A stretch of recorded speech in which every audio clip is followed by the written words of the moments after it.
night? Yes. Get a lot of sleep, I bet. And I'm a witness. I saw him do it.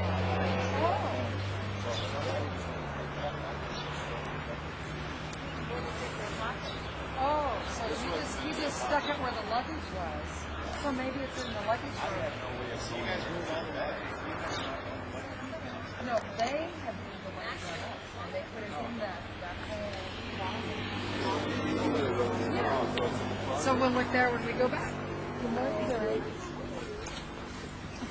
Well, welcome to Jerusalem. I don't know. How have you been doing? Yeah. I can only read some of the things that Kathy said, but, you know, when you hit something new like this, repetition is probably always good. Where they shooting off? It's about 4 or 5 of them shot off. Well, it's probably firecrackers or something like that. 2 days after, for the 2 days after Ramadan, it's like a feasting days. It's a holiday, and so that's why traffic is so little, and all the Arabs don't work. Oh yes, the end of Ramadan. When they don't work, then because they provide the basic labor for the country, then it sort of stops. That in recent years, I mean, just in the last, say, 7 years that I've been coming a lot, they seem to have increased as fireworks. And weddings, and you really can't tell the difference sometimes between guns and that, and there could even be a sinister reason for that, you know, I mean, because like, you get used to all this blast going off. But when the Intifada started in like 2000, 2001, you could actually, just like that, hear the gunfire echoing through these canyons. And so, might as well make it more exciting and say it's, you know, rockets and bombs. You know. We were here standing and that exploded. Yeah. But, yeah, exactly. Yeah, it makes it more exciting, you know. Because really, what do you feel when you're back in America? It's like I always say. It's like if all the news about Los Angeles and that whole area came out of Watts. I mean, nobody would think, why would you live there and that? But yet, I mean, you live there. It's peaceful, really, and that's here. I mean, we live here, and there's terrorists going on, but you know, if God's called you, you know, and if it's your time, what Paul say, you know, I'd rather be in heaven, you know, but as long as you're here, you do what He's called you to. So you walk among it, but you don't walk in fear. And Kathy and I, we were on one bus when another bus that had a bus bomb and exploded a couple years ago, and it just, I mean, it's heart-sickening, and you get angry, and, you know, the brutality to the kids. But this place, as you go through this next week and a half, is absolutely the front line of the spiritual battle. And I mean, we know, we'll talk about, I mean, people are absolutely life and death. And we're, as Gentiles, we're not on that front line, but there's Jewish people and like the settlers that were uprooted, and there's people that absolutely day and night their life could be snuffed out, you know, and they are on the front line. It's all because God chose this is my place, and every demonic force in the world is trying to say that was a lie.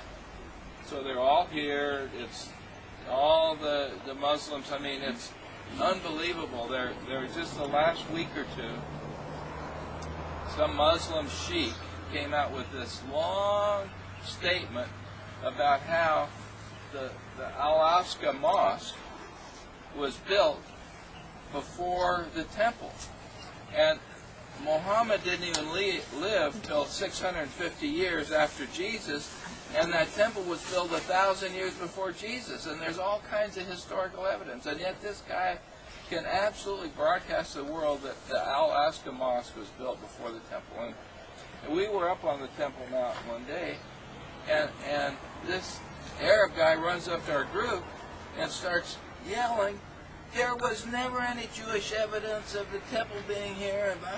I mean, they're just fanatical. They just fly. I mean, but it's a demonic spirit. It's not the person. It's the demonic spirit that has sort of captured them. So you love them, you pray for them. What do? What can you do? But you know they can stab you in the back. And just yesterday,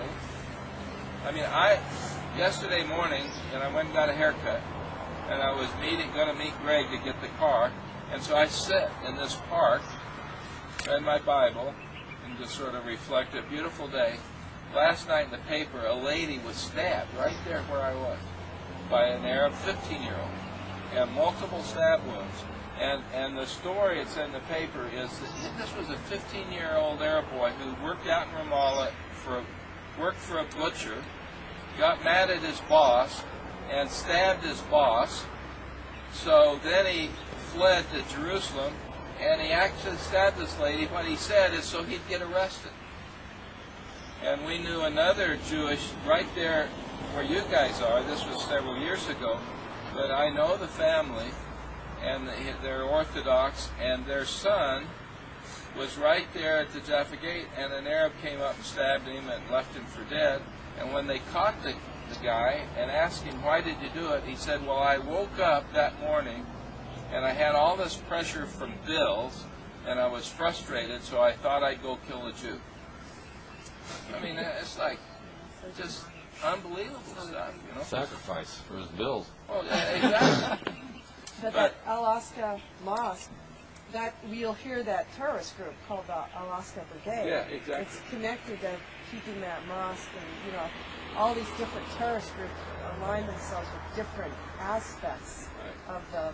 So that's why when you hear of the Alaska Brigade, it's because they're like trying to, perpetuate that lie, and it's all about that particular. Right. And so that's why.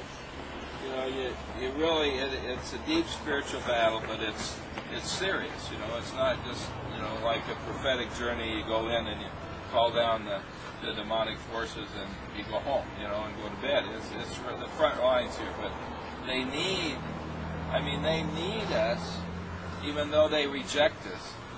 But they need us so badly. They need the believers to wake up to the reality, and the only way you do that is by really learning, and I mean, life tends to get us wherever we're at very busy. Life gets very busy, and a lot of times your whole life has nothing to do with any of these issues. But we really believe this is our generation's battle, to stand in the gap for the prophecies the Lord has said. And so you see, for 1900 years, the sort of Gentile church masked over all the prophecies of the return of the Jewish people and the return of the prophecies and everything. But when God just swept in and caused the United Nations, and that whole vote was a miracle and all that, but caused this land and to get the Jews back, then you can't anymore say God's done with the Jews, And so our generation, it is to learn and to wake up and to take our position and really support God's purposes, And God, it's all a bunch of mysteries. He says in Romans 11 and in other places, He put the blinders on the Jews, and He says in Romans 11, they are enemies for the gospel's sake, but beloved for the Father's sake. Now, it's hard to even understand that. But so I believe even these guys, that they don't want you, these Orthodox, they really hate us in many ways. And we'll go through experiences, and later this afternoon talk about what's happening out on Samuel's Mountain. But they so hate us, but the Father loves them. And so it's like by doing, what's it say in Isaiah 40, verse 1 to 3, it says, comfort ye, my people.